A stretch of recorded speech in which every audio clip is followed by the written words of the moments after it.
Hello, welcome to the Self-Learning Podcast by Dr. Sushma Singh.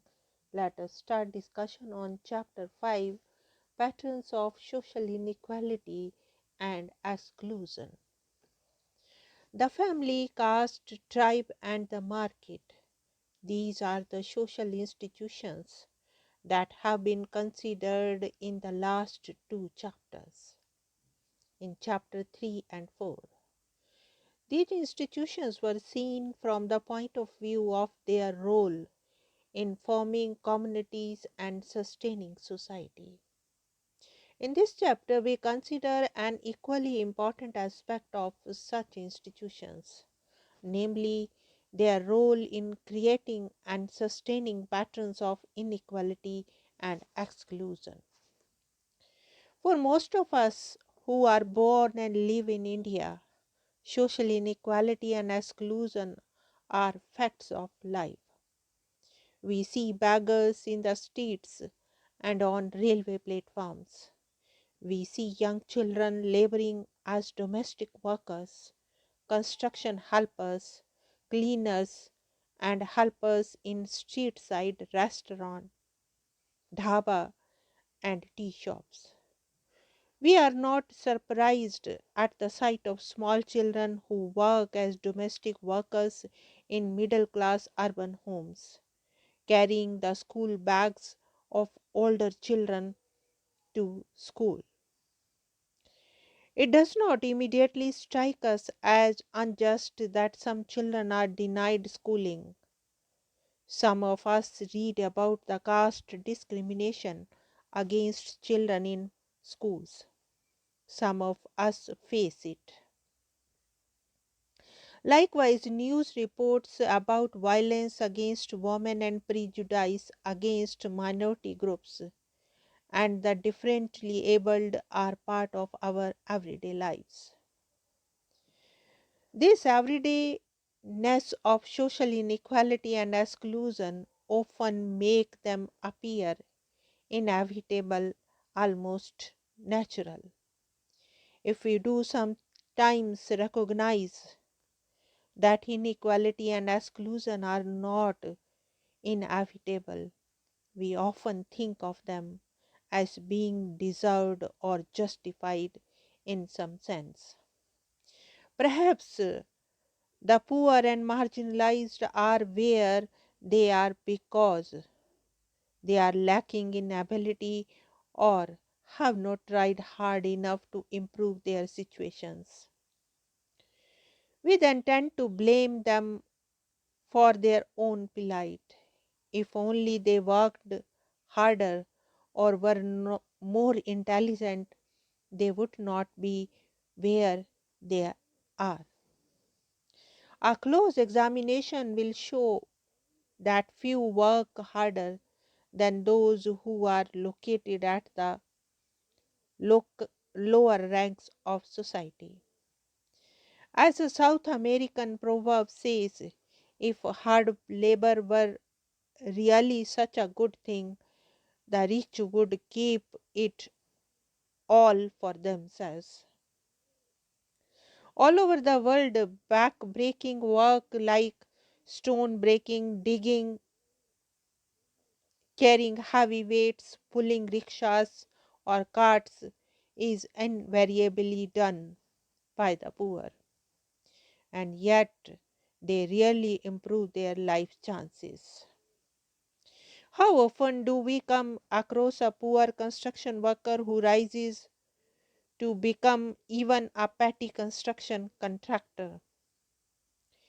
It is only in films that a street child may become an industrialist, but even in films, it is often shown that such a dramatic rise requires illegal or unsuspicious methods. Now, let us move to the next point, what is social about social inequality and exclusion.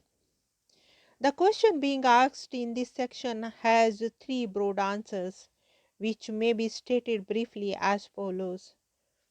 First, social inequality and exclusion are social because they are not about individuals but about groups. Second, they are social in the sense that they are not economic, although they are usually a strong link between social and economic inequality. Third, they are systematic and structured. There is a defined pattern of social inequality. These three broad senses of the social will be explored briefly. The first one is social inequality. In every society, some people have a greater share of valued resources, money, property, education, health, and power than others. These social resources can be divided into three forms of capital: economic capital in the form of material assets and income, cultural capital such as educational qualification and status, and social capital in the form of networks of contact and social associations. Often these three forms of capital overlap and one can be converted into the other. For example, a person from a well off family, economic capital, can afford expensive higher education and so can acquire cultural or educational capital. Someone with influential relatives and friends, social capital may, through access to good advice, recommendations, or information, manage to get a well paid job. Patterns of unequal access to social resources are commonly called social inequality. Some social inequality reflects innate differences between individuals, for example, their varying abilities and efforts. Someone may be endowed with exceptional intelligence or talent, or may have worked very hard to achieve their wealth and status. However, by and large, social inequality is not the outcome of innate or natural differences between people, but is produced by the society in which they live. Sociologists use the term social stratification to refer to a system by which categories of people in a society are ranked in a hierarchy. This hierarchy then shapes people's identity and experiences, their relations with others, as well as their access to resources and opportunities. Three key principles help explain social stratification. The first one is social stratification is a characteristic of society, not simply a function of individual differences. Social stratification is a society wide system that unequally distributes social resources among categories of people. In the most technologically primitive societies, hunting and gathering societies, for instance, little was produced, so only rudimentary social stratification could exist. In more technologically advanced societies where people produce a surplus over and above their basic needs, however, social resources are unequally distributed to various social categories regardless of people's innate individual abilities. The second is social stratification persists over generations. It is closely linked to the family and to the inheritance of social resources from one generation to the next. A person's social position is ascribed, that is, children assume the social positions of their parents. Within the caste system, birth dictates occupational opportunities. A Dalit is likely to be confined to traditional occupations such as agricultural labor, scavenging, or leather work, with little chance of being able to get high paid white collar or professional work.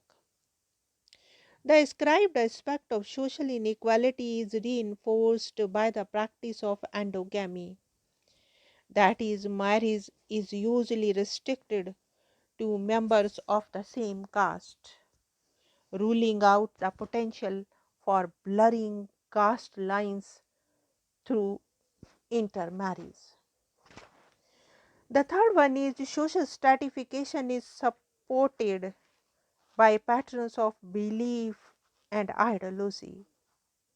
No system of social stratification is likely to persist over generations unless it is widely viewed as being either fair or inevitable. The caste system, for example, is justified in terms of the opposition of purity and pollution, with the Brahmins designated as the most superior and Dalits as the most inferior by virtue of their birth and occupation. Not everyone, though, thinks of a system of inequality as legitimate. Typically, people with greatest social privileges express the strongest support for systems of stratification, such as caste and race. Those who have experienced the exploitation and humiliation of being at the bottom of the hierarchy are most likely to challenge it. Often we discuss social exclusion and discrimination as though they pertain to differential economic resources alone.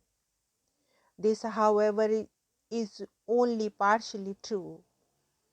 People often face discrimination and exclusion because of their gender, religion, ethnicity, language, caste, and disability. Thus, women from a privileged background may face sexual harassment in public places. A middle class professional from a minority religious or ethnic group may find it difficult to get accommodation in a middle class colony, even in a metropolitan city. People often harbor prejudices about other social groups. Each of us grows up as a member of a community from which we acquire ideas not just about our community, our caste or class, our gender, but also about others. Often these ideas reflect prejudices. We will discuss prejudices in our next session. Now let us wind up the session, and thank you very much for engaging yourself with the Self Learning Podcast.